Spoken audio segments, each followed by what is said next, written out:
السلام علیکم۔ آج جمعہ ہے، ستمبر کی 9 تاریخ۔ پاکستان میں اس وقت شام کے 7، بھارت میں 7:30، اور یہاں ہمارے اسٹوڈیوز کی گھڑیوں میں صبح کے 10 بج رہے ہیں۔ وائس آف امریکہ واشنگٹن کی اردو سروس سے میں ہوں خالد حمید، خبروں کے ایک بلیٹن کے ساتھ۔ برطانوی فرمانروا ملکہ ایلزبتھ دوم طویل ترین عرصے تک حکومت کرنے کے بعد جمعرات کو 96 سال کی عمر میں بیلمورل میں انتقال کر گئیں۔ وہ شاہی خاندان میں ہونے والی ایک ڈرامائی تبدیلی کے بعد تخت نشین ہوئی تھیں۔ ان کے چاروں بچے اور پوتے پرنس ولیم بیلمورل پہنچ رہے ہیں۔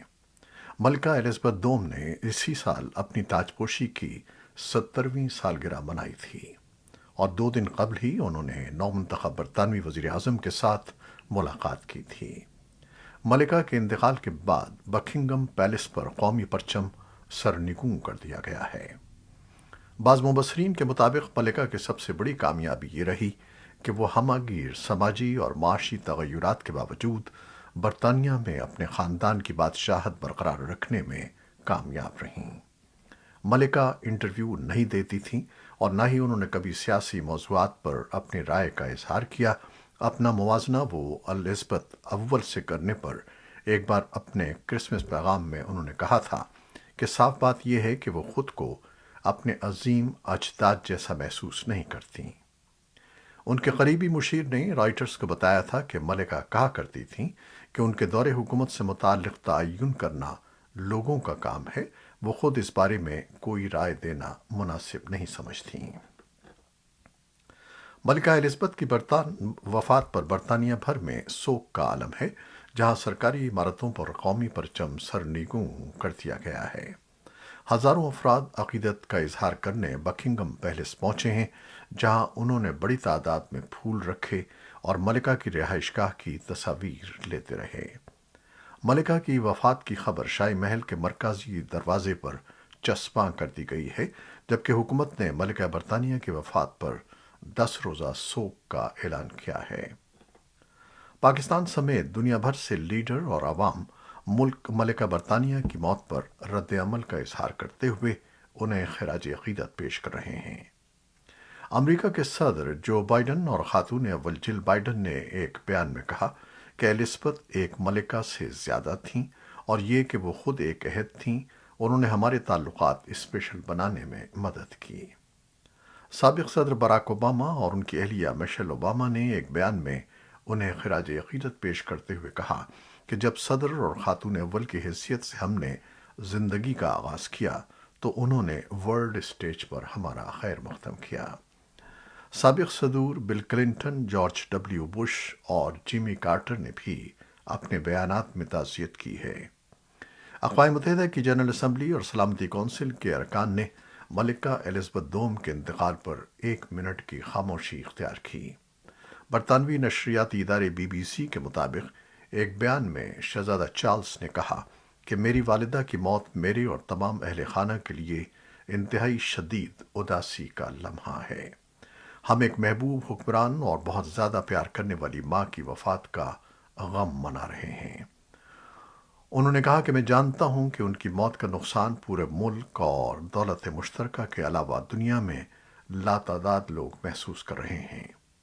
شاہ چارلس کا کہنا تھا کہ غم اور تبدیلی کے اس دور میں ان کے لیے اور ان کے خاندان کے لیے یہ بات باعث سکون ہے کہ ملکہ کو کس احترام اور پیار سے یاد کیا جا رہا ہے۔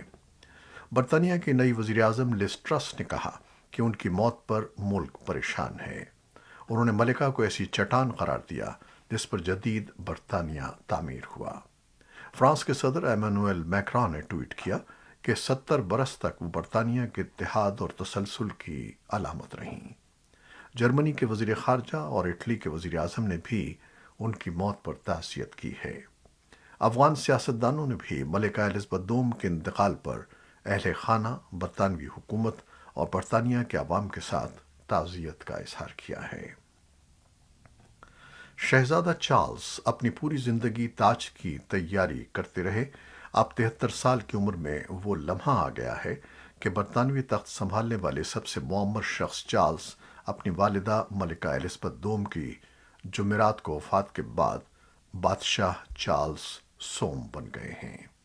ان کی تاجپوشی کی کوئی تاریخ طے نہیں کی گئی۔ بچپن میں شروع ہونے والی اپرینٹس شپ کے بعد چارلس نے برطانوی بادشاہت میں جدید رنگ کو شامل کیا۔ وہ پہلے وارث ہیں جنہوں نے گھر میں تعلیم حاصل نہیں کی تھی، یونیورسٹی کی ڈگری حاصل کرنے والے پہلے اور میڈیا کی مسلسل چمک میں پروان چڑھنے والے پہلے شخص ہیں۔ اقوام متحدہ کے سیکریٹری جنرل انتونیو گتریس نے کہا کہ پاکستان کا عالمی ماحولیاتی تبدیلیوں میں حصہ کم لیکن یہ متاثر زیادہ ہوا ہے۔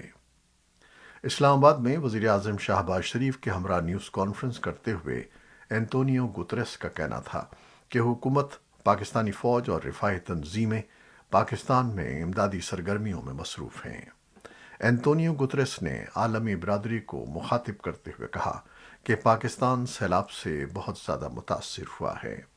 ان کے بقول آج پاکستان متاثر ہوا ہے تو کل کو کوئی دوسرا ملک موسمیاتی تبدیلیوں سے متاثر ہو سکتا ہے اور اس کا راستہ روکنے کے لیے سب کو مل کر کام کرنا ہوگا۔ اس موقع پر گفتگو کرتے ہوئے وزیر اعظم شہباز شریف نے کہا کہ اقوام متحدہ کے سیکریٹری جنرل کا دورہ قابل ستائش ہے اور امداد پر ان کے شکر گزار ہیں۔ اقوام متحدہ کے سیکریٹری جنرل انتونیو گتریس پاکستان کے سیلاب سے متاثرین سے اظہار یکجہتی کے لیے 2 روزہ دورے پر جمعے کو پاکستان پہنچے تھے۔ پاکستان کے دفتر خارجہ نے ایک بیان میں کہا کہ اقوام متحدہ کے سیکریٹری جنرل ہفتے کو سیلاب سے متاثر ہونے والے علاقوں کا دورہ بھی کریں گے۔ حکومت پاکستان نے افغانستان سے آنے والے تازہ پھلوں پر کسٹم محصولات میں اضافہ کر دیا ہے، جس کی وجہ سے پھلوں کے تاجر کل سے اسپن بولدک چمن بندرگاہ پر تازہ پھلوں سے لدے دسیوں ٹرکوں کو روکنے پر مجبور ہو گئے ہیں۔ تاجروں کا کہنا ہے کہ پاکستان نے ایک بار پھر کسٹم ٹیکس بڑھا دیا ہے۔ پہلے کسٹم لگ بھگ 12,000 تھا لیکن اب بڑھ کر 40-50 ہزار ہو گیا ہے۔ اگر صورتحال اسی طرح جاری رہی تو ہمارا بڑا نقصان ہوگا۔ خان جان علی کوزئی نے حکومت پاکستان کے نئے اقدام پر تنقید کی اور کہا کہ یہ ان وعدوں کے خلاف ہے جو حکومت نے افغان تاجروں سے کیے تھے۔ Afghanistan fruit and vegetable traders union کا کہنا تھا کہ کسٹم ٹیرف میں اضافے کی وجہ سے پاکستان جانے والی کراسنگ پر مزید ٹرک روکے جاتے ہیں۔ ان کا کہنا تھا کہ پاکستان ہر سال تازہ پھلوں کی برآمد کے سیزن میں کسٹم ٹیرف میں اضافہ کر دیتا ہے۔ افغانستان کے لیے پاکستان اور روس کے خصوصی نمائندوں کی گزشتہ روز ماسکو میں ملاقات ہوئی۔ اس ملاقات میں محمد صادق خان اور ضمیر کابلوف نے افغانستان میں سلامتی کی صورتحال اور انسانی بحران پر تبادلہ خیال کیا اور ملک میں رابطہ کاری کے بارے میں بات کی۔ محمد صادق خان نے ٹویٹ کیا کہ سلامتی کی صورتحال، رابطے اور بحران سمیت متعدد امور پر تبادلہ خیال ہوا۔ یہ ملاقات ایک تاریخی کمرے میں ہوئی جہاں اتحادیوں نے اقوام متحدہ کے قیام کا تصور دیا تھا۔ بھارت اور چین کی افواج نے مشرقی لداخ کے گوگراہٹ اسپرنگ علاقے میں واقع پیٹرولنگ پوائنٹ 15 سے واپسی کا عمل شروع کر دیا ہے، جو 12 ستمبر تک مکمل ہو جائے گا۔ وزارت خارجہ نے جمعے کو ایک بیان جاری کرتے ہوئے کہا کہ اس علاقے میں فریقین کی جانب سے بنائے گئے عارضی ڈھانچوں اور تعمیرات کو ختم کر دیا جائے گا۔ فریقین نے باقی ماندہ تنازعات کو بھی دور کرنے اور سرحد پر امن و سکون کی بحالی کے عزم کا اظہار کیا۔ اس قدم کو دونوں ملکوں کے درمیان مئی سن 2020 سے جاری سرحدی کشیدگی اور تعطل کو کم کرنے کی جانب ایک پیش رفت کے طور پر دیکھا جا رہا ہے۔ تاہم لائن آف ایکچول کنٹرول پر بعض دیگر متنازعہ پوائنٹ پر اختلافات ابھی باقی ہیں۔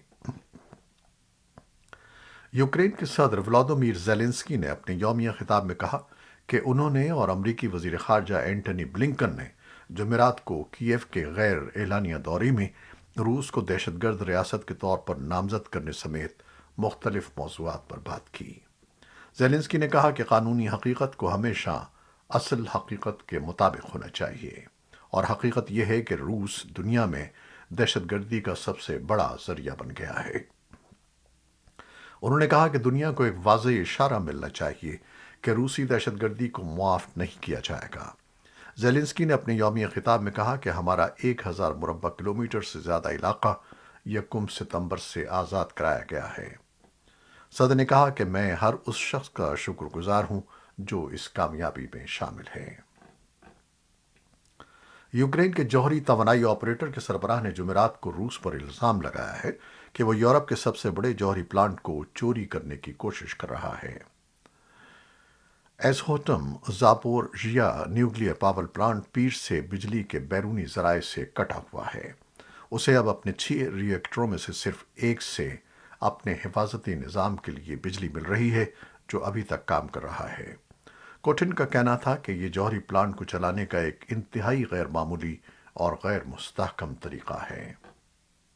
امریکہ نے جمعرات کے روز کہا کہ وہ یوکرین اور 18 دوسرے یورپی ملکوں کو جنہیں روسی جارحیت سے خطرہ لاحق ہے، طویل مدتی فوجی امداد میں $2.2 ارب اور $675 ملین براہ راست کیف حکومت کو بھیجنے کا ارادہ رکھتا ہے۔